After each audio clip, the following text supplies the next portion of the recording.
നമസ്തേ. ജനം ഡിബേറ്റിലേക്ക് എല്ലാ പ്രിയപ്പെട്ട പ്രേക്ഷകർക്കും സ്വാഗതം.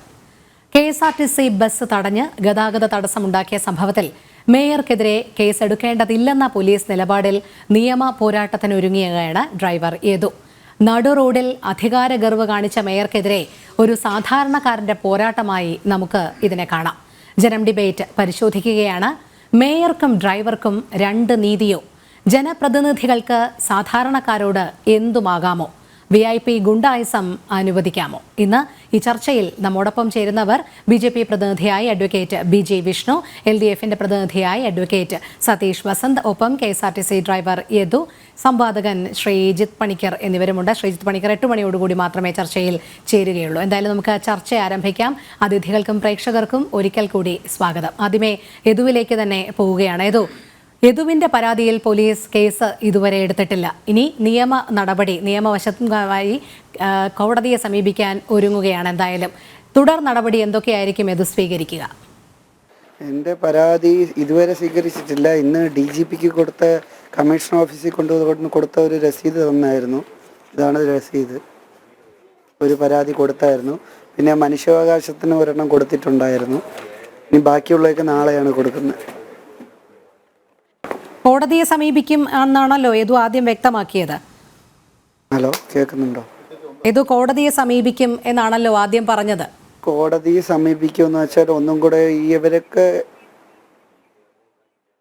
കോടതിയെ സമീപിക്കുമെന്ന് പറഞ്ഞു. പക്ഷെ ഇവിടെ എല്ലാം പരാതി കൊടുത്തിട്ട് ഇവരാരും പിന്നെയും പഴയ പോലെ കേൾക്കാം, പറഞ്ഞോളൂ. കൺട്രോൾമെന്റ് സ്റ്റേഷനിലെ പോലെ ബാക്കിയുള്ളവരെ അടുത്ത് ഇങ്ങനെ ബാക്കിയുള്ള പരാതികൾ കൊടുക്കുമ്പോഴും അങ്ങനെയാണ്. അല്ല, യദു നിലവിൽ പറഞ്ഞിരിക്കുന്ന പരാതി എന്ന് പറയുന്നത് മേയർക്കെതിരെയുള്ളത് ഔദ്യോഗിക കൃത്യനിർവഹണത്തിന് തടസ്സം നിൽക്കൽ, മാർഗ തടസ്സം സൃഷ്ടിക്കൽ, ഒപ്പം ഭീഷണിപ്പെടുത്തൽ എന്നീ വകുപ്പുകൾ ചേർത്താണ് പരാതി നൽകുമെന്ന് യദു കഴിഞ്ഞ ദിവസം വ്യക്തമാക്കിയത്, അല്ലേ?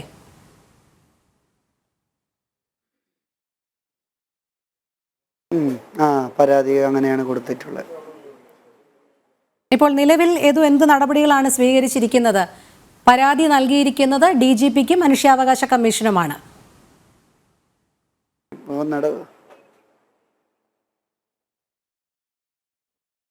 DGPക്ക് കൊടുത്തിട്ടില്ല, കമ്മീഷണർ ഓഫീസിലാണ് കൊടുത്തത്. DGPക്ക് കൊടുക്കണം, കമ്മീഷണർ ഓഫീസിലാണ് കൊടുത്തിട്ടുള്ളത്. ശരി, അവരിൽ നിന്ന് എന്ത് മറുപടിയാണ് ലഭിച്ചത്?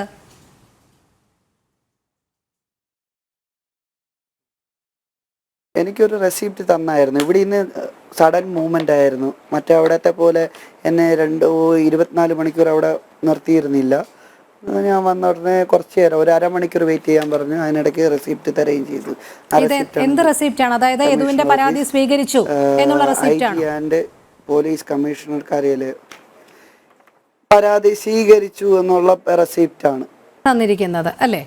മനുഷ്യാവകാശ കമ്മീഷനിൽ പരാതി കൊടുത്തപ്പോൾ അവിടെ നിന്ന് ലഭിച്ച മറുപടി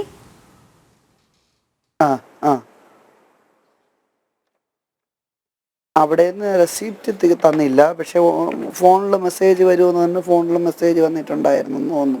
ഞാൻ നോക്കിയില്ല, ഇന്ന് മൊത്തം തിരക്കായിരുന്നു. ഇതാണ് മനുഷ്യാവകാശ കമ്മീഷനിൽ കൊടുത്ത പരാതി. ശരി, എന്തായാലും ഇനി തുടർ നടപടി എന്നോണം യദു ഇതുമായി മുന്നോട്ട് പോകാൻ തന്നെയല്ലേ ഉദ്ദേശിക്കുന്നത്?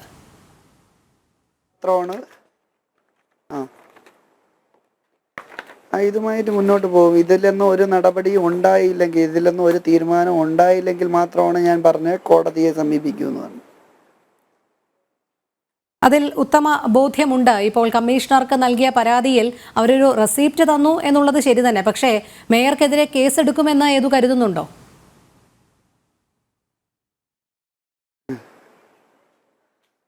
എനിക്ക് അതിൽ ഉറപ്പൊന്നുമില്ല. അവരെ എന്നെ കമ്മീഷൻ ഓഫീസിൽ വന്നപ്പോൾ ചോദ്യം ചെയ്തതെന്ന് വെച്ചാൽ, എൻ്റെ അടുത്ത് പറഞ്ഞതെന്ന് വെച്ചാൽ, നിങ്ങൾ ഇന്ന കേസിൽ ഇന്ന വർഷത്തിൽ കേസിലുണ്ടല്ലോ, അതുണ്ടല്ലോ, ഇതുണ്ടല്ലോ എന്നാണ് ചോദിച്ചത്. അപ്പോൾ എനിക്ക് ഉത്തമമായിട്ടുള്ള ബോധ്യമില്ല. കോടതി പോകേണ്ടി വരും എന്നാണ് ഞാൻ പ്രതീക്ഷിക്കുന്നത്. ശരി, അങ്ങനെയാണെങ്കിൽ യദുവിന് നിയമോപദേശം നൽകാൻ ആരെങ്കിലും കൂടെയുണ്ടോ? ആരുടെയൊക്കെ പിന്തുണയാണ് നിലവിലിപ്പോൾ യദുവിന് ലഭിച്ചിരിക്കുന്നത്? കാരണം വലിയ രീതിയിൽ സമൂഹം ഒന്നാകെ യദുവിൻ്റെ കൂടെ നിൽക്കുന്ന ഒരു സാഹചര്യമാണ് ഇപ്പോൾ ഉള്ളത്. എന്തായാലും നിയമ നടപടികളൊക്കെ സ്വീകരിക്കുകയാണെങ്കിൽ യദുവിൻ്റെ കൂടെ ആരൊക്കെ ഉണ്ടാകുമെന്നാണ് യദു കരുതുന്നത്?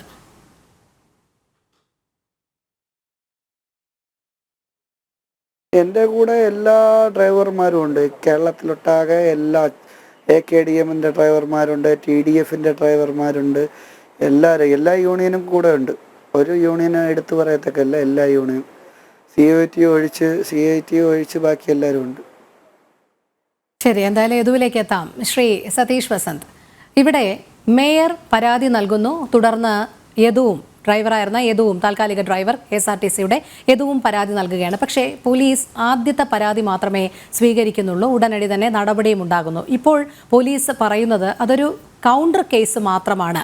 മേയർക്കെതിരെയുള്ള കേസ്, അതായത് മേയർ അങ്ങനെ പ്രകോപിതയായി മാർഗതടസ്സം ഉണ്ടാക്കിയത് യദുവിൻ്റെ പെരുമാറ്റം മോശമായതുകൊണ്ടാണ് എന്നാണ്. അങ്ങനെ പോലീസിന് സ്വയമേവ ഒരു ഭാഷ്യം ചമച്ചുകൊണ്ട് കേസെടുക്കണോ വേണ്ടയോ എന്ന് തീരുമാനിക്കാനുള്ള അധികാരമുണ്ട്. നോക്കൂ രോഹിണി, ഇവിടെ പ്രശ്നങ്ങളെന്ന് വെച്ചാൽ ചെറിയൊരു പ്രശ്നം അത് ഒരു വലിയൊരു അങ്ങനെ സംസാരിച്ച് തീരേണ്ട പ്രശ്നങ്ങളാണ്. അവിടെ എന്ന് വെച്ചാൽ ഇപ്പം ഞാൻ ഇത് കാര്യം പറ്റാം, അത് പോലീസിൻ്റെ കേസ് ഞാൻ രണ്ടാമത് വരാം. ഇപ്പം യദു എന്ന് പറയുന്നത് എനിക്ക് വേണ്ടപ്പെട്ട ഒരു എൻ്റെ നാട്ടുകാരനും കൂടിയാണ് യദു. അതുപോലെ തന്നെ മേയറും അതുപോലെ തന്നെ രണ്ടുപേരും ഇതുപോലെയാണ്. പക്ഷേ രണ്ടുപേരും വേറൊരു പ്രശ്നങ്ങളില്ലാത്ത ആൾക്കാരാണ്, വേറൊരു ഇതില്ല. പക്ഷേ ഇത് പറഞ്ഞതൊരു ഒരു വലിയൊരു പ്രശ്നങ്ങളിലേക്ക് വന്നിരിക്കുന്നത്. ഇവിടെ എന്താണ് സംഭവിച്ചത്? ഇപ്പം മേയറും യദുവായിട്ട് ഒരു പ്രശ്നമില്ല. നിങ്ങൾക്കറിയാലോ, ഒരു ബസ്സിൻ്റെ സ്പീഡിൽ വന്നുകൊണ്ടായിരിക്കാം നമ്മളെ മേയർ അവരെ കുടുംബം സഞ്ചരിച്ചപ്പോഴത്തേക്ക് ഇടപെട്ടെന്നാണ് എനിക്ക് തോന്നുന്ന പ്രശ്നം. അല്ലാതെ വേറെ ഇവിടെ പ്രശ്നങ്ങളൊന്നുമില്ല. കാര്യം അത് കഴിഞ്ഞിട്ടുള്ള സംസാരങ്ങളാണ് ഇത്രയും കൊണ്ട് എത്തിയിട്ടുള്ളത്. ഇപ്പം യദുവും വിട്ടുകൊടുത്തിട്ടില്ല. ഇത് നമുക്ക് വീഡിയോയിൽ എടുക്കുമ്പോൾ തന്നെ വയ്ക്കുന്നത് ഞാൻ മേയറാണ്, ഞാൻ MLA ആണെന്നൊക്കെ പറഞ്ഞപ്പോഴത്തേക്ക് യദു തന്നെ പറഞ്ഞത് അത് യദുവിൻ്റെ ഒരു ഭാഷയായിരിക്കും. യദു പറഞ്ഞ എന്താണ്, മേയറായ എന്ത് MLA എന്ത്, എനിക്കതിലൊന്നും പ്രശ്നമില്ല. മനസ്സിലായില്ലേ? ഒരു കാര്യം ചോദിച്ചോട്ടെ, നമ്മൾ കഴിഞ്ഞ ദിവസം മുതൽ ഇത് തന്നെയാണ് ചർച്ച ചെയ്യുന്നത്. ഈ പൊതുനിരത്തിൽ പൊതുഗതാഗത സംവിധാനം ഒരുപോലെയാണ്. യദുവിലേക്ക് എത്താം. ശ്രീ സതീഷ് വസന്ത്, പൊതുഗതാഗത സംവിധാനത്തെ തടസ്സപ്പെടുത്തി അത് ഓടിക്കുന്ന ഡ്രൈവറോട് ഞാൻ ആരെന്നറിയാമോ, ഇതാര്, ഈ നിൽക്കുന്നത് ആരെന്നറിയാമോ എന്നൊക്കെ ചോദിക്കാൻ ഇപ്പോൾ മേയർ ആണെങ്കിലും MLA ആണെങ്കിലും അവർക്ക് എവിടെ നിന്നാണ് അധികാരം?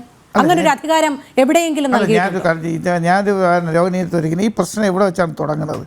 ഇപ്പം യദു തൃശ്ശൂർ എന്ന് പറഞ്ഞ വണ്ടിയാണ്. ഇവർ തൃശ്ശൂരൊന്നുമല്ല, ഇവരിവിടെ ട്രിവാൻഡ്രം സിറ്റിക്കകത്താണ് ഇരിക്കുന്നത്. അത് വരണ സംഭവം എവിടെയാണ്? ഈ സംഭവം സംഭവിക്കണമെന്ന് പറയുന്നത് പട്ടത്തു നിന്നുള്ള ആ ഒരു സംവിധാനത്തിലാണ് ഇത് സംഭവിക്കുന്നത്. എന്താണ്, മേയർ അല്ലെങ്കിൽ മേയറിൻ്റെ വണ്ടിയിൽ വന്നായിരിക്കും. ഇദ്ദേഹം തൃശ്ശൂരിൽ നിന്ന് ഓടി സൂപ്പർ ഫാസ്റ്റാണ്, എത്രയും പെട്ടെന്ന് എത്തേണ്ട ഇതാണ്. അദ്ദേഹം തമ്മാന ഡിപ്പോയ്ക്ക് പോയിട്ട് വീട്ടിൽ പോകാനുള്ള ഇതായിരിക്കും, ചിലപ്പോൾ സ്പീഡിലായിരിക്കും വന്നത്. ആ സ്പീഡിൽ വന്നപ്പോഴത്തേക്കും മേയർക്ക് തോന്നിയിട്ടുണ്ട് ഡ്രൈവർ ഓവർ സ്പീഡ് എന്ന് തോന്നിയുണ്ടായിരിക്കാം.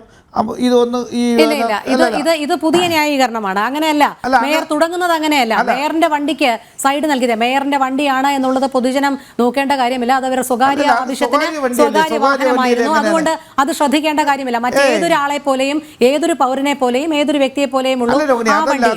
അത് മേയർ ആദ്യം പറയുന്നത് വണ്ടി സൈഡ് നൽകിയില്ല എന്ന് പറഞ്ഞുകൊണ്ട്, പിന്നീടാണത് നമ്മളൊക്കെ ഇന്നലെ ദൃശ്യങ്ങളിൽ കണ്ടതാണ്. ഓവർടേക്ക് ചെയ്യാൻ ശ്രമിക്കുന്നു, നടക്കുന്നില്ല. അതിനുശേഷമാണ് മുൻപിൽ കൊണ്ടിട്ടതിന് ശേഷം പറയുന്നത് ലൈംഗിക ചേഷ്ട കാണിച്ചു എന്നുള്ള രീതിയിൽ. അതൊക്കെ അവിടെ നിൽക്കട്ടെ. പക്ഷേ ഇവിടെ ചോദിക്കാനുള്ളത്, മേയർക്ക് എന്ത് അധികാരമാണ് ഇത്തരത്തിൽ ഒരു റോഡിൽ പൊതുഗതാഗത സംവിധാനമായ KSRTC ബസ്സിനെ വഴിയിൽ കുറുകെ സീബ്ര ലൈനിൽ കാറുകൊണ്ട് തടഞ്ഞു നിർത്തി ഇറങ്ങി വന്ന് താഴേക്ക് ഇറങ്ങടാ, നീ ആര്, ഞാൻ ആരെന്നറിയാമോ എന്നൊക്കെ ചോദിക്കുന്നതിന് എന്ത് അധികാരമാണ് നൽകിയിരിക്കുന്നത് എന്നുള്ളതാണ്. ഞാൻ ചോദിക്കുന്നത്. അങ്ങനത്തെ ഒരു സംസാരം ഒന്നും വന്നൊന്നും എനിക്ക് തോന്നുന്നില്ല. നീ ആരുടെന്ന് അങ്ങനെയൊന്നുമില്ല. മലയാളികൾ മുഴുവൻ കണ്ടു കഴിഞ്ഞു. വീഡിയോയിൽ ഞാൻ ആരെന്നറിയാമോ എന്ന് ചോദിക്കുന്നത്. ഞാൻ ആരെന്ന് അദ്ദേഹത്തിന് അറിഞ്ഞോളൂ. ഇപ്പം സ്വാഭാവികമായി ഞാൻ ചോദിക്കുമല്ലോ, ഞാൻ ഒരു വക്കീലാണ്, ഞാനൊരു പ്രശ്നത്തിലെടുക്കും, ഞാൻ ഇങ്ങനെ മഞ്ചൂർ കോടതിയിലെ വക്കീലാണ്, അല്ലെങ്കിൽ നമ്മളൊരു പോലീസ് ഇൻസ്പെക്ടർ വരുമ്പോഴത്തേക്ക് ഞാൻ സബ് ഇൻസ്പെക്ടറാണ് എന്ന് പറഞ്ഞ് അത് സംബന്ധം എന്നിൽ തെറ്റെന്ന് എനിക്ക് തോന്നുന്നില്ല, അതിൽ തെറ്റായിട്ട് തോന്നുന്നില്ല. പക്ഷേ ഇവിടെ എന്ന് പറയുന്നത് രണ്ടുപേരും അവരെ വേർഷൻ അവർ കറക്റ്റാണെന്ന് പറയാം. കാര്യം എന്ന് പറയുന്നത് ഇങ്ങനെ പറഞ്ഞപ്പോഴത്തേക്ക് തന്നെ യദു പറയുന്നത് വെച്ചാൽ, യദു എന്ന് പറയുന്നത് ഇത്രയും വണ്ടി ഓട്ടിച്ച് വന്ന ആ ക്ഷീണം കൊണ്ടായിരിക്കാം അദ്ദേഹം പറയുന്നത് വെച്ചാൽ എനിക്ക് നിങ്ങളാര് MLA അല്ല, ഇത് മേയറായ എനിക്കെന്തെന്നുള്ള ആ ഇത് വന്നുകൊണ്ടാണ് അവിടുത്തെ സംസാരങ്ങൾ മാറുന്നത്.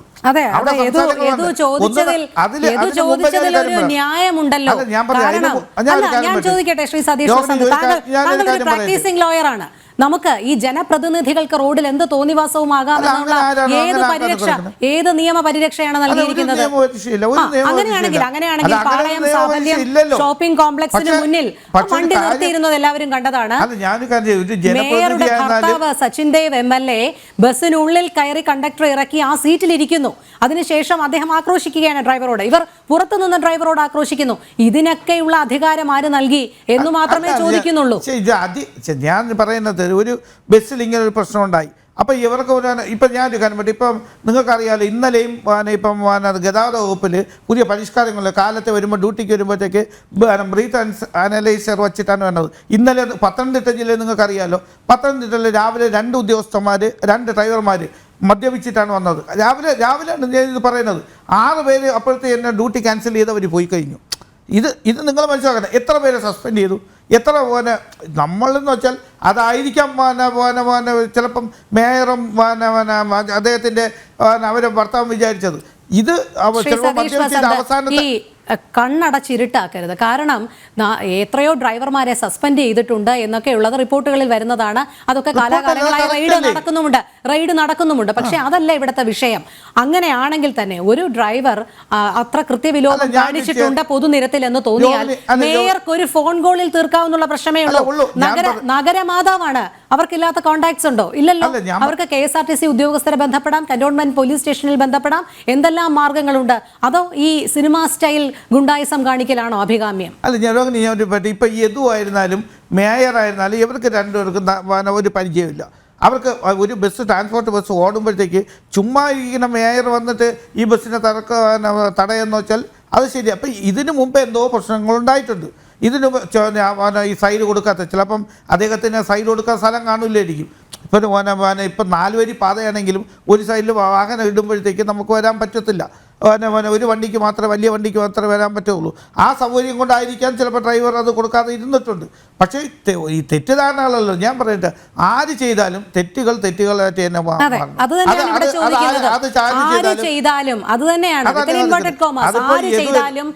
തെറ്റ് തന്നെയാണെന്ന് നമ്മൾ പറയുമ്പോൾ ശ്രീ സതീഷ് വസന്ത് യദു നൽകിയ പരാതിയിൽ പോലീസ് എന്തുകൊണ്ട് കേസ് എടുത്തില്ല എന്നുള്ളത് ഞാൻ ഒരു കാര്യം, ഇതിലൊരു സംഭവം എങ്ങനെ അറിയാമോ? രോഹിണി ഒന്ന് മനസ്സിലാക്കേണ്ടതെന്ന് വെച്ചാൽ ഇദ്ദേഹം ഒരു കൗണ്ടർ കേസ് കൊടുക്കണമെന്ന് പോലീസിന് സംശയമുണ്ട്. കാര്യം എന്താ വെച്ചാൽ ഇപ്പം ഇദ്ദേഹം പറയുന്ന ആദ്യം ഞാനാണ് കൊടുത്ത പെറ്റീഷൻ എന്ന്. പക്ഷേ ഒരു കാര്യം എന്ന് വെച്ചാൽ മേയർ കൊടുത്തേക്കുന്നത് പറയുന്നത് എന്നെയും എൻ്റെ കൂടെ ഇരുന്ന എൻ്റെ സഹോദരൻ്റെ ഭാര്യയ്ക്കിടയ്ക്ക് ഇദ്ദേഹം ലൈംഗിക ചുവയുള്ള ആക്ഷൻ കാണിച്ചു അല്ലേ? അങ്ങനെയല്ലേ കേസ് വന്നിരിക്കുന്നത്. അത് വന്നപ്പോഴത്തേക്ക് അതിനെ കൗണ്ടർ ചെയ്യാൻ വേണ്ടി ഇദ്ദേഹം കൊടുക്കുന്നു പറഞ്ഞുകൊണ്ടാണ് പോലീസ് എടുക്കുന്നത്. അങ്ങനെ കൗണ്ടർ ചെയ്യാൻ പറ്റില്ല. അതെങ്ങനെയാണ് കൗണ്ടർ ചെയ്യുന്നത്? അദ്ദേഹം കൊടുത്തിരിക്കുന്നത് മാർഗ തടസ്സം സൃഷ്ടിക്കൽ അല്ലേ? പൊതുഗതാഗത സംവിധാനത്തിന് മാർഗ തടസ്സം സൃഷ്ടിക്കൽ, തന്റെ ജോലിയിൽ ഭംഗം വരുത്തുക. അതിലെവിടെയാണ് കൗണ്ടർ കേസ്? അതിലെവിടെയാണ് കൗണ്ടർ കേസ് വരുന്നത്? പക്ഷേ ശ്രീ സതീഷ് വസന്ത് ഇവിടെ പിടിച്ചു നിൽക്കാൻ വേണ്ടി ലൈംഗിക ചേഷ്ട കാണിച്ചു എന്നുള്ളത് നമുക്ക് ആ രീതിയിൽ കണക്കാക്കാം. കാരണം അദ്ദേഹം യദു തന്നെ പറയുന്നുണ്ട്, ഇത്രയും വലിയ ബസിന്റെ മുകളിൽ ഇരുന്ന് എന്ത് ചേഷ്ട കാണിക്കാനാണ് താഴെ കൂടെ പോകുന്ന ഒരു കാറിലെ സ്ത്രീയോടെന്ന് ചോദിക്കുന്നുണ്ട്. യദു, ഇവിടെ LDFന്റെ പ്രതിനിധി അഡ്വക്കേറ്റ് സതീഷ് വസന്ത് പറഞ്ഞത് പോലീസ് കേസെടുക്കാത്തത് താങ്കൾ നൽകിയ ഒരു കൗണ്ടർ കേസ്, അതായത് ഇതിനെ പ്രതിരോധിക്കാൻ വേണ്ടി മാത്രം സൃഷ്ടിച്ച ഒരു കേസായി പരിഗണിക്കുന്നത് കൊണ്ടാണ് എന്നാണ്. അങ്ങനെയാണോ ഇത് കരുതുന്നത്? അല്ല, അത് വെറും ചുമ്മാ ഉണ്ടാക്കി പറയുന്നതാണെന്ന് എനിക്ക് പറയാൻ പറ്റുള്ളൂ. 10:20 10:30 കഴിഞ്ഞിട്ട് ഞാൻ കൊടുത്ത കേസാണത്. ഞാൻ 10:30 കൊടുത്തതാണ്. അത് കൗണ്ടർ കേസായിട്ടല്ല, അല്ലാതെ തന്നെയാണ് എനിക്ക് ഉണ്ടായ ബുദ്ധിമുട്ട് ഞാൻ സ്റ്റേഷനിൽ അറിയിക്കുകയും ഇങ്ങനെ പ്രശ്നങ്ങളുണ്ടായെന്നുള്ള അറിയിക്കുകയും ചെയ്തതാണ്. അല്ലാതെ വേറെ ഒന്നുമില്ല. അല്ല ശ്രീ യദു, ഇവിടെ പറയുന്നത് മേയർ ഇങ്ങനെ ഒരു നടപടിയിലേക്ക് കടക്കണമെങ്കിൽ അതിൽ ഗുരുതരമായ സംഭവ വികാസങ്ങൾ ഉണ്ടായിട്ടുണ്ട്. അതായത് സൈഡ് കൊടുക്കാത്തത് കൊണ്ട് മാത്രം മേയർ ഈ ഒരു നടപടിയിലേക്ക് കടക്കില്ല എന്നാണ് പറയുന്നത്. ശരിക്കും സംഭവിച്ചത് എന്താണ് എന്നുള്ളത് ഏതു പലതവണ മാധ്യമങ്ങളോട് ആവർത്തിച്ചതാണ്. പക്ഷേ ഇത്രയധികം പ്രകോപനപരമായി മേയർക്കും ഭർത്താവിനും അവരുടെ ബന്ധുക്കളുമൊക്കെ നടു റോഡിൽ ഇങ്ങനെ ഒരു പ്രവൃത്തി ചെയ്യണമെങ്കിൽ അതിന് കാരണം എന്തായിരിക്കാം? കാരണം ഞാൻ പറഞ്ഞുതരാം, അത് എല്ലാവർക്കും മനസ്സിലാവുന്നതേ ഉള്ളൂ. ഈഗോ ക്ലാഷ് എന്ന് പറയും. ഈഗോ, അതായത് MLA ആണെന്ന് ഞാൻ MLA ആണെന്നുള്ളത് അറിഞ്ഞിട്ടും അറിയാത്ത രീതിയിൽ സംസാരിച്ചെന്നുള്ളതായിരിക്കാം. പിന്നെ അല്ലെങ്കിൽ ഈ നമ്മുടെ മേയറാണെന്ന് പറഞ്ഞിട്ട് ഞാൻ അതിനുള്ള എൻ്റെ അടുത്ത് കാണിച്ചതുപോലെ ഞാൻ തിരിച്ച് കാണിച്ചുകൊണ്ടാണ് അവർക്ക് ആ ഒരു ബഹുമാനം കൊടുക്കാത്തതുകൊണ്ടായിരിക്കാം. പിന്നെ MLA മേയറുമാണെന്ന് ഞാൻ അറിയുന്നില്ല. അറിഞ്ഞിരുന്നെങ്കിൽ അവരെ ഒഫീഷ്യൽ വാഹനത്തിലോ അല്ലെങ്കിൽ വേറെ രീതിയിലോ വന്നിരുന്നെങ്കിൽ, അല്ലെങ്കിൽ ബാഡ്ജോ IDയോ വല്ലതും ഇട്ടിട്ട് വന്നിരുന്നെങ്കിൽ ബഹുമാനിക്കാമെന്ന് പറഞ്ഞു കഴിഞ്ഞാൽ, സാധാ ഒരു സ്ത്രീയോട് പോലും ഞാൻ ബഹുമാനത്തിലാണ് സംസാരിക്കുന്നത്. അവരെടുത്തും ആ രീതിയിൽ ആ വീഡിയോയിൽ കാണുന്നുണ്ട്, ഞാൻ ആ രീതിയിലാണ് സംസാരിച്ചിട്ടുള്ളത്, അല്ലാതെ മോശമായിട്ടൊന്നും പറഞ്ഞിട്ട്. പക്ഷേ അവർ രണ്ടുപേരും, അവർ 5 പേരും വന്നതും മോശമായിട്ടാണ്. ഇവരെ ചെക്ക് ചെയ്തിട്ടില്ലായിരുന്നു. ഞാൻ പോലീസുകാരുടെ അടുത്ത് അപ്പോൾ പറയാണ്, ഇവരെയും കൂടെ ചെക്ക് ചെയ്യണം. ആ ഓട്ടിച്ച ഡ്രൈവറിനെയും ഈ ഇരുന്ന എൻ്റെ അടുത്ത് അനാവശ്യം പറഞ്ഞ ആൾക്കാരെ എല്ലാം ചെക്ക് ചെയ്യണമെന്ന് ഞാൻ പറഞ്ഞു. പക്ഷെ അത് നടന്നില്ല. അവർക്ക് പിടിപാടുണ്ട്, എനിക്ക് പിടിപാടില്ല. അല്ല ശ്രീ, ഇവിടെ ഈ പോലീസിൽ പരാതി നൽകുമ്പോൾ പറയുന്നുണ്ട് ഏതോ ലഹരി വസ്തു ഉപയോഗിച്ചിരുന്നു എന്ന് സംശയമുണ്ട് എന്നൊക്കെയുള്ള രീതിയിൽ. പക്ഷേ അവിടെയൊക്കെ മെഡിക്കൽ ടെസ്റ്റ് നടത്തിയപ്പോൾ അങ്ങനെയുള്ള യാതൊരു ലഹരി പദാർത്ഥത്തിന്റെ അംശവും കണ്ടെത്താനായില്ല. ഏതോ അതൊന്നും ഉപയോഗിച്ചിരുന്നില്ല എന്ന് വ്യക്തമായതാണ് അല്ലേ? മെഡിക്കൽ എടുത്തു. അതുമാത്രമല്ല, ഈ മേയർ ബസ് തടഞ്ഞുകൊണ്ട് യദുവിനോട് കയർത്ത് സംസാരിക്കുന്നുണ്ടല്ലോ. ആ സമയം സച്ചിൻ ദേവ് MLA ബസ്സിനുള്ളിൽ കയറി എന്ന് പറയുന്നുണ്ട്. അത് സത്യമാണോ? എൻ്റെ അടുത്ത് ഡോറ് തുറക്കാൻ പറഞ്ഞു. ഡോറ് തുറന്നു, ബസ്സിനുള്ളിൽ കയറുകയാണ് ചെയ്തത്. കയറിയിട്ട് എൻ്റെ അടുത്ത് പറഞ്ഞു, വണ്ടി മുന്നോട്ടെടുത്തിട്ട് ഞാൻ ഇറങ്ങുള്ളൂ, വണ്ടി മുന്നോട്ടെടുക്കാതെ ഇറങ്ങില്ല. അപ്പോൾ ഞാൻ പറഞ്ഞു, ഞാൻ ഓട്ടിക്കുന്ന വണ്ടിയുടെ ഫ്രണ്ടിൽ നിങ്ങളെ കാറ് കൊണ്ട് ഞാൻ കുറുക്കനെ ഇട്ടിട്ട് നിങ്ങളല്ലേ നിയമം ലംഘിച്ചത് എന്ന് പറഞ്ഞ് ഞാൻ എൻ്റെ വണ്ടി എന്ന് പറഞ്ഞപ്പോൾ പറയണ KSRTC നിൻ്റെ അപ്പൻ്റെ വകയാണോ? മറ്റാള് സഹോദരൻ ചോദിച്ചതെന്ന് വെച്ചാൽ റോഡ് നിൻ്റെ അപ്പൻ്റെ വകയാണോ? ഇവർ രണ്ടുപേരും ചോദിച്ചത് ഇങ്ങനെയാണ് ചോദിച്ചത്, അല്ലാതെ ലൈംഗിക ചേഷ്ട കാണിച്ചെന്ന് ഇത്രയും സംസാരമായതിനു ശേഷമാണ് പിന്നീടാണ് പറയുന്നത്. എന്നെ തോപ്പിക്കാൻ വേണ്ടിയിട്ടായിരിക്കും മാഡം ഇറങ്ങി വന്ന് പിന്നീട് പറഞ്ഞത്. അല്ലെങ്കിൽ നേരത്തെ പറയണ്ടേ വണ്ടി ഓവർ സ്പീഡെന്നും റാഷ് ഡ്രൈവിംഗ് എന്നൊക്കെയാണ് പറഞ്ഞത്. പിന്നെ ലൈംഗിക ചേഷ്ടയെന്നൊന്നുമല്ല അപ്പോഴും പറഞ്ഞത്. അതെ ശ്രീതു, അത് മാത്രമല്ല ഇതിനിടയിൽ മറ്റൊരു സംഭവം കൂടി ഉണ്ടായല്ലോ. ഇതൊക്കെ മൊബൈൽ ഫോൺ വഴി വീഡിയോയിൽ പകർത്തിക്കൊണ്ടിരുന്ന ഒരാളോട്, എനിക്ക് തോന്നുന്നു കണ്ടക്ടർ തന്നെയാണ്, അയാളോട് ഇതെല്ലാം ഡിലീറ്റ് ചെയ്യണം എന്ന് MLA പറയുകയും അത് ഡിലീറ്റ് ചെയ്തു എന്ന് ഉറപ്പുവരുത്തുകയും ചെയ്തു എന്നും അറിയാൻ കഴിയുന്നുണ്ട്. അത് എൻ്റെ ബസ്സിലെ യാത്രക്കാരനാണ്. കണ്ടക്ടർ ഒന്നും ചെയ്തൊന്നുമില്ല. കണ്ടക്ടറിൻ്റെ അടുത്ത് ഞാൻ വീഡിയോ എടുക്കാൻ പറഞ്ഞിട്ട് പോലും കണ്ടക്ടർ പേടിച്ച് വീഡിയോ എടുത്തില്ല. ഇവരെ ഈ ബഹളവും ഈ അക്രമമൊക്കെ കണ്ടിട്ട് അവൻ പേടിച്ച് വീഡിയോ എടുത്തില്ല, ഒന്നും എടുത്തില്ല. ഞാനാണ് ഫ്രണ്ടിൽ ബസ് നിർത്തിയിട്ടെന്നപ്പോൾ ബസ്സിൻ്റെ ഫ്രണ്ടിൽ കാറ് കൊണ്ടിട്ടത് വീഡിയോ എടുത്തത്. അത് എടുത്തില്ലായിരുന്നെങ്കിൽ ഇതുമല്ലായിരുന്നു. ഇപ്പോൾ വേറെയൊക്കെ ഇവർ ന്യായങ്ങളൊക്കെ പറഞ്ഞാണ്. ഇവർ കുറുക്കനെ നിർത്തിയെന്നല്ലല്ലോ പറയണത്, പാരലായിട്ട് പാർക്ക് ചെയ്ത് ഇറങ്ങി വന്ന് സംസാരിച്ചു എന്നല്ലേ മാഡം പറയുന്നത്. അപ്പോൾ ഇവർ ഡോറ് തുറന്നു വന്നിട്ട് ഹസ്ബൻഡ് ഇപ്പുറത്തെ സൈഡിൽ കൂടെയും വൈഫ് അപ്പുറത്തെ സൈഡിൽ കൂടെയും നമ്മളെ ആക്രമിക്കുകയല്ലേ ചെയ്തത്. ആ പയ്യൻ്റെ അടുത്ത് പറഞ്ഞതെന്ന് വെച്ചാൽ, നീ ഡിലീറ്റ് ചെയ്യും, ഞാൻ MLA ആണ്, മര്യാദയ്ക്ക് ഡിലീറ്റ് ചെയ്തോ, അല്ലെങ്കിൽ നിന്നെ നിയമ നടപടി അല്ലെങ്കിൽ നമ്മളെ വീഡിയോ നമ്മളെ അനുവാദമില്ലാതെ എടുത്തതിന് കേസ് എടുക്കൂ എന്നൊക്കെ പറഞ്ഞപ്പോൾ അവൻ്റെ മൊബൈൽ വാങ്ങിച്ച്, ഞാൻ കണ്ടതാണ്, മൊബൈൽ വാങ്ങിച്ച് ഡിലീറ്റ് ചെയ്ത് ട്രാഷ് ബീനിൻ്റെ അകത്തുനിന്ന് വരെ ഡിലീറ്റ് ചെയ്യിപ്പിച്ച്. ഇവർ തെറ്റായിട്ട് ചെയ്തില്ലെങ്കിൽ എന്തുകൊണ്ട് ഇവർ പേടിക്കണം? ഞാനിപ്പോൾ പേടിക്കാതെ സംസാരിക്കുന്നു, എൻ്റെ ഭാഗത്ത് തെറ്റില്ല. ശരി ശരി. ശ്രീ BG വിഷ്ണു, ഇവിടെ എന്താണ് സംഭവിച്ചത് എന്നുള്ളത് കഴിഞ്ഞ ദിവസം മുതൽ തന്നെ വ്യക്തമാണ്. മാധ്യമങ്ങളോട് ഏതു വിശദീകരിക്കുന്നുമുണ്ട്, അതുള്ള ന്യായീകരണം മേയർ നിരത്തുന്നുമുണ്ട്. എന്തായാലും പാർട്ടിയുടെ സപ്പോർട്ട് മുഴുവൻ മേയർക്കാണ്. കാരണം ആ രീതിയിലുള്ള രാഷ്ട്രീയ ന്യായീകരണങ്ങളൊക്കെ ഇതിനോടകം തന്നെ വന്നു കഴിഞ്ഞു. സൈബർ ഇടങ്ങളിൽ യദുവിനെതിരെ വലിയ രീതിയിലുള്ള ആക്രമണമാണ് നടന്നുകൊണ്ടിരിക്കുന്നത്. അതൊക്കെ ഒരു വശത്ത് ഇങ്ങനെ നിൽക്കുന്നു. ഇപ്പോൾ ഏറ്റവും ഒടുവിലായി യദു നിയമ നടപടികളിലേക്ക് നീങ്ങുകയാണ്. അതായത് യദു നൽകിയ പരാതിയിൽ പോലീസ് കേസ് എടുത്തിട്ടില്ല എന്നു പറഞ്ഞുകൊണ്ട്. പക്ഷേ ഇവിടെ പോലീസിന്റെ ന്യായീകരണം എന്ന് പറയുന്നത് ഈ രീതിയിൽ പ്രകോപനപരമായി മേയർ ഇടപെടുകയും സംസാരിക്കുകയും ചെയ്ത് യദുവിൻ്റെ പെരുമാറ്റം കൊണ്ടായിരുന്നു എന്നുള്ളതാണ്. അതായത് യദു നിരത്തുന്നത് ഒരു കൗണ്ടർ കേസ് എടുക്കാനുള്ള തന്ത്രമാണ് എന്നുള്ള ന്യായീകരണമാണ് പോലീസിന്റെ ഭാഗത്തുനിന്നും ഉണ്ടാകുന്നത്. എങ്ങനെയാണ് വിഷ്ണു കാണുന്നത്? ഈ നാട്ടിൽ പോലീസ് സ്റ്റേഷനിൽ നിരവധി ആൾക്കാർ വരുമ്പോഴും എതിർഭാഗത്തുള്ളത് CPMകാരാണെങ്കിൽ അവരുടെ സൗകര്യത്തിനും സാഹചര്യത്തിനും അനുസരിച്ചാണ് കേരളത്തിലെ പോലീസ് സ്റ്റേഷനുകൾ പ്രവർത്തിക്കുന്നത് എന്നുള്ളതിൽ സംശയമൊന്നുമില്ല. അവരൊരു ലോക്കൽ സെക്രട്ടറി വന്നാൽ പോലും ഇങ്ങനെയാണ് പോലീസ് സ്റ്റേഷൻ ഉണ്ടാകുന്ന സാഹചര്യം. അപ്പോൾ അത്തരത്തിൽ ഒരു മേയർ വരുമ്പോൾ എന്തായിരിക്കും പോലീസ് സ്റ്റേഷനിൽ നിന്നുണ്ടാകുന്നത്? തിരുവനന്തപുരത്തെ പോലീസ് സംവിധാനം മുഴുവൻ CPMൻ്റെ ചൊൽപ്പടിക്കനുസരിച്ച് നിൽക്കുകയാണ്. ഈ പാവപ്പെട്ട ചെറുപ്പക്കാരന് നീതി പോലീസിൽ നിന്ന് ലഭ്യമാകുമെന്ന് ഞാൻ ഒരിക്കലും കരുതുന്നില്ല. കാരണം ഈ നഗരം ഭരിക്കുന്നതും ആഭ്യന്തര വകുപ്പ് കൈകാര്യം ചെയ്യുന്നതും CPM ആണ്. എതിരാളികളെ മുഴുവൻ ഏത് രീതിയിലും ആക്രമിച്ചും നശിപ്പിക്കുക എന്നുള്ളത് CPM-ൻ്റെ ഒരു ശൈലിയാണ്. തങ്ങൾ കാണിച്ച ഒരു തെറ്റ് പാവപ്പെട്ട ഒരു ചെറുപ്പക്കാരൻ്റെ തലയിൽ കെട്ടിവെച്ചുകൊണ്ട് നഗരഹൃദയത്തിൽ മുഴുവൻ ഗുണ്ടായിസമാണ് മേയറും ഭർത്താവും ഒക്കെ ഇന്നലെ നഗരത്തിൽ കാഴ്ചവെച്ചത്. അത് പരാതിപ്പെട്ടപ്പോൾ ചെറുപ്പക്കാരനെതിരെ അതിഗുരുതരമായ പരാതിയാണ് മേയർ വനിത എന്നുള്ള നിയമപരമായ ആനുകൂല്യം ദുരൂപം ചെയ്തുകൊണ്ട് പറയുന്നത്. നമ്മുടെ സാധാരണ വീട്ടിലൊക്കെ നമ്മൾ ബോർഡ് വയ്ക്കാറുണ്ട്, പട്ടിയുണ്ട് സൂക്ഷിക്കുക. ഇപ്പോൾ KSRTC ബസ്സിലൊക്കെ ഒരു ബോർഡ് വയ്ക്കണം, മേയറുണ്ട് സൂക്ഷിക്കുക. ഇത്തരത്തിലുള്ള ഒരു ഗതികെട്ട സംവിധാനമായി തിരുവനന്തപുരത്തെ കോർപ്പറേഷൻ ഭരണസമിതിയും മേയർമാർ കഴിഞ്ഞു. തിരുവനന്തപുരത്തിൻ്റെ ചരിത്രത്തിൽ ഇത്രയും ഗതികെട്ട ഒരു മേയർ നാളിതുവരെ ഉണ്ടായിട്ടില്ല എന്നുള്ള കാര്യത്തിൽ യാതൊരു സംശയവുമില്ല. തൊട്ടതിലെല്ലാം അഴിമതി, തൊട്ടതിനെല്ലാം തർക്കുത്തരം, കൗൺസിലിൽ സംസാരിക്കാൻ കഴിയില്ല. ഇന്ന് തിരുവനന്തപുരം കോർപ്പറേഷൻ കൗൺസിൽ നടക്കുമ്പോൾ പ്രതിപക്ഷാംഗങ്ങൾ ഈ വിഷയം ശ്രദ്ധയിൽപ്പെടുത്തിയപ്പോൾ വികാരവതിയായി മേയർ ചോദിച്ചു, എന്തേ നിങ്ങൾ എന്നെ ഒന്ന് ഫോൺ ചെയ്ത് എനിക്ക് പറ്റിയ ഈ പ്രശ്നമൊന്നും അന്വേഷിക്കാത്തത്?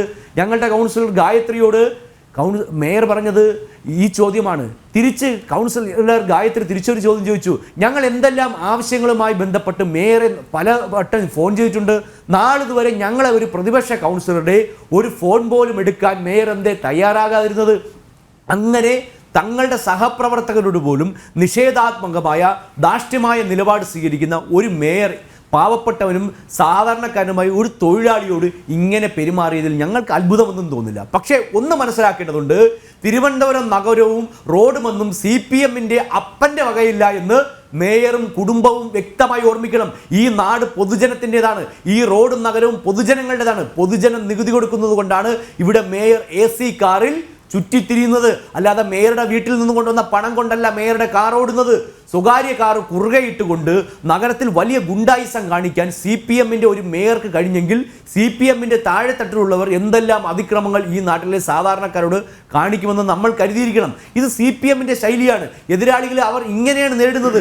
കൗൺസിൽ ഹാളിൽ പോലും കൗൺസിലർമാരോട് പോലും ഒരു സഹവർത്തിത്വം ഇല്ലാത്ത മേയർ ഈ നാടിന് മുഴുവൻ അപമാനമാണ്. ഇവർ ഈ സാധാരണക്കാരായ ഈ ചെറുപ്പക്കാരനോ, എനിക്ക് ഈ ചെറുപ്പക്കാരനെ നേരിട്ട് കണ്ട് പരിചയമില്ല, അയാളുടെ രാഷ്ട്രീയത്തെ പറ്റി എനിക്ക് അറിയില്ല. ഈ ചെറുപ്പക്കാരന് വരും ദിവസങ്ങളിൽ പോലീസ് പ്രൊട്ടക്ഷൻ കൊടുത്തില്ലെങ്കിൽ ഏത് വിധേനയെങ്കിലും ഈ ചെറുപ്പക്കാരനെ CPM-ൻ്റെയും മേയറുടെയും ഗുണ്ടാ സംഘങ്ങൾ ആക്രമിക്കുക തന്നെ ചെയ്യും. അതിൽ ഒരു സംശയവുമില്ല.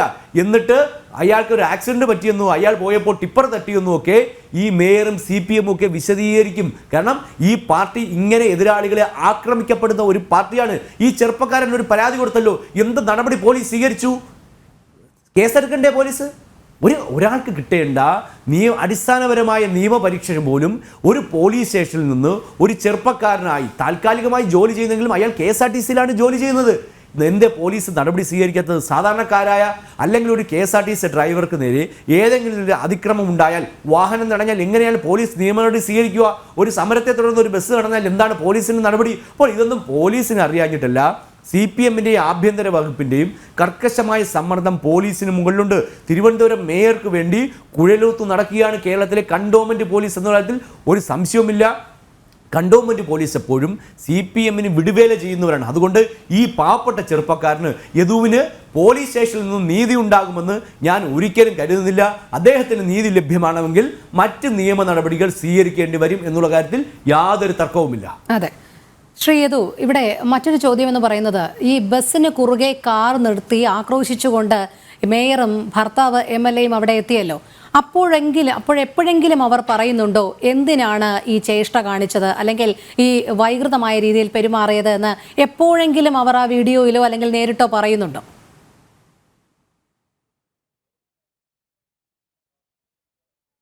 ആ സമയത്ത് അവർ ആ വീഡിയോയിലെല്ലാം നേരിട്ട് എൻ്റെ അടുത്ത് പറഞ്ഞതെന്ന് വെച്ചാൽ, അത് പിന്നീട് ആ സമയത്ത് പറയുന്നതെന്ന് വെച്ചാൽ, കേസ് ഈ വണ്ടി ഇങ്ങനെ കൊണ്ടുവരുന്നതും ഓവർ സ്പീഡെന്ന് പറഞ്ഞാണ് ആദ്യം വരുന്നത്. രണ്ടാമത് പറയുന്ന ചേഷ്ട കാണിച്ചതിന് കാരണമെന്ന് വെച്ചാൽ, ഇവരെ വണ്ടിയെ തട്ടാൻ വന്നു, ഇവരെ ഇടത് സൈഡിൽ കൂടെ ഒതുങ്ങി പോവുകയായിരുന്നു.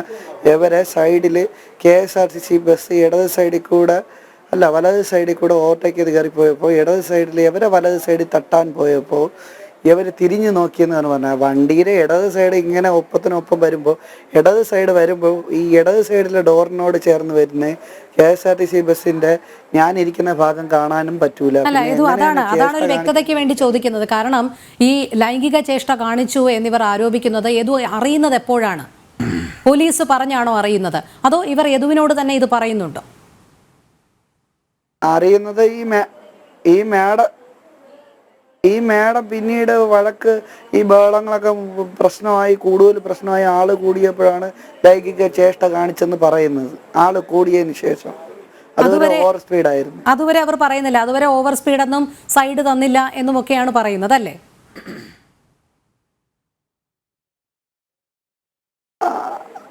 അതെ അതെ അതെ, അങ്ങനെയാണ്. അതായത് യദുവിന് തോന്നുന്നുണ്ടോ ഇത് കേസ് ബലക്കാൻ വേണ്ടി നൽകിയതാണ് ഇത്തരം ഒരു ആരോപണമെന്ന്?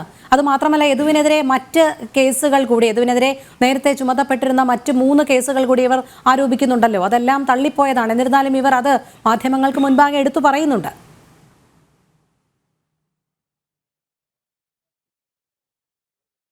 അത് അങ്ങനെയാണെങ്കിൽ മാഡത്തിന്റെ ഒരുപാട് കേസുണ്ട്. ഇതൊക്കെ ഞാൻ കിണ്ടി കിടക്കണ്ടേ?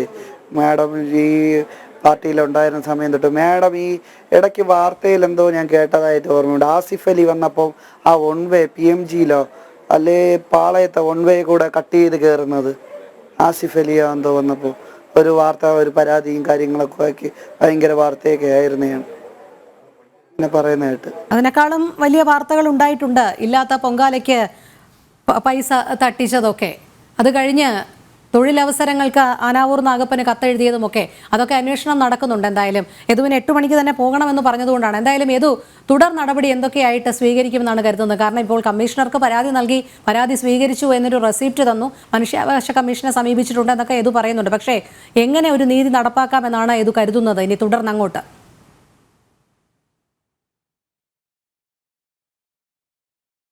ഇതിപ്പോ ഒരുപാട് യൂണിയൻകാരൊക്കെ ഉണ്ട് സഹായിക്കാനൊക്കെ ആയിട്ട്. അവരെ അഭിപ്രായങ്ങളൊക്കെ ചേർത്തും കുറേ ഡ്രൈവർമാർ ഈ നമ്മുടെ കൂടെ വർക്ക് ചെയ്യുന്നതിലും അല്ലാത്ത ഡ്രൈവർമാരുമായിട്ട് എല്ലാം കൂടെ ആലോചിച്ചിട്ട് എന്താണെന്ന് കോടതിയിൽ ആക്കണം. അവരെ എങ്ങനെയാണ് മൂവ്മെന്റ് എന്ന് നോക്കട്ടെ. കുറച്ച് 2 ദിവസം നോക്കിയിട്ട് നടപടി പെട്ടെന്ന് ഉണ്ടായില്ലെങ്കിൽ, സഡൻ മൂവ്മെന്റ് ഉണ്ടായില്ലെങ്കിൽ കോടതിയിലോട്ട് തന്നെ പോകും. ഹൈക്കോടതിയാണോ ഇനി ബാക്കിയുള്ളതൊക്കെ അവർ തീരുമാനിക്കും. ബാക്കി എൻ്റെ സാമ്പത്തികമായിട്ട് ഇപ്പോൾ ജോലിയില്ല, ആ ഒരു അവസ്ഥയിലാണ്. ഇപ്പോൾ ഏത് പാർട്ടി വന്നാലും അവരെ കൂടെ ഞാൻ നിൽക്കും. എന്തെന്ന് വെച്ചാൽ പാർട്ടിയുടെ കൂടെ, എന്താണെന്ന് വെച്ചാൽ എന്നെ സഹായിക്കാൻ വേറെ ആരും ഇല്ല. ഇതേപോലെയുള്ള ഡ്രൈവർമാരൊക്കെ പറയുന്നുണ്ട് അവർ പൈസ സഹായിക്കാം, അത് സഹായിക്കാം. എനിക്ക് പേടിയാണ് പൈസ സഹായിക്കാമെന്ന് പറയുമ്പോഴും പേടിയാണ്. ഇവരെ പാർട്ടിയിലുള്ള ആരെങ്കിലും പൈസ സഹായിക്കാമെന്ന് പറഞ്ഞാൽ പൈസയും തന്നിട്ട് പൈസയും വാങ്ങിച്ചോണ്ട് ഇങ്ങനെ ചെയ്യുന്നു എന്നൊക്കെ പറഞ്ഞു കഴിഞ്ഞാൽ പേടിയാണ് സത്യം പറഞ്ഞാൽ. യദുവിന് ഭീഷണിയുണ്ടോ? ഏതെങ്കിലും രീതിയിലുള്ള ഭീഷണി സ്വരം വല്ലതും ഇതിനിടയിൽ ഉയർന്നിട്ടുണ്ടോ?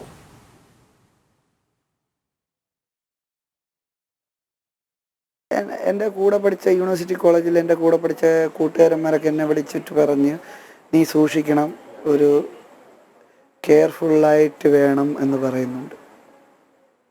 ആ രീതിയിലാണ് പറഞ്ഞതല്ലേ? യദുവിൻ്റെ കൂടെ ഈ സംഭവം നടക്കുമ്പോൾ ഒരു 15-അകത്ത് യാത്രക്കാരുണ്ടായിരുന്നല്ലോ. പക്ഷേ അവരൊക്കെ യദുവിൻ്റെ കൂടെ നിൽക്കുമെന്ന് കരുതുന്നുണ്ടോ? ഇപ്പോൾ തന്നെ പലരും, ഞങ്ങളടക്കം പലരും പ്രതികരണം തേടാൻ വേണ്ടി വിളിച്ചപ്പോഴൊക്കെ അവർ പ്രതികരിക്കാൻ തയ്യാറായിരുന്നില്ല. അവർ യദുവിന് അനുകൂലമായിട്ടാണ് പറഞ്ഞത്, പക്ഷേ പ്രതികരിക്കാൻ തയ്യാറായിട്ടില്ല. യദുവിനെ വിടാം, ഈ ചർച്ചയിൽ നിന്ന് വിടാം. ഇതിന് കൂടി ഉത്തരം. മാഡം എനിക്കിപ്പോൾ സമയമായിട്ടുണ്ട് കേട്ടോ. ശരി, അതല്ല, ഞാൻ ഒന്നുകൂടി അവസാനമായി ചോദിക്കുകയാണ്. ഇതിന് ഉത്തരം നൽകി കഴിഞ്ഞാൽ പോകാം. എന്തായാലും MLA ആണ് പറഞ്ഞു വിട്ട്. എന്തായാലും യദുവിന്റെ കൂടെ നിൽക്കാൻ ഇപ്പോഴും ആളുകളുണ്ട് എന്ന് ഉറച്ചു വിശ്വസിക്കുന്നു. ഉണ്ട്. ശരി. എന്തായാലും നിയമ നടപടികൾ തുടർന്ന് മുന്നോട്ട് കൊണ്ടുപോവുക. വിജയം വരിക്കുന്നതുവരെ ഇതിൽ തന്നെ ഉറച്ചു നിൽക്കുക. അതിന് തന്നെ പൊതുസമൂഹവും കൂടെ നിൽക്കുമെന്ന് കരുതാമേതു. വളരെ നന്ദി ഇത്രയും സമയം ചർച്ചയിൽ പങ്കെടുത്തതിന്.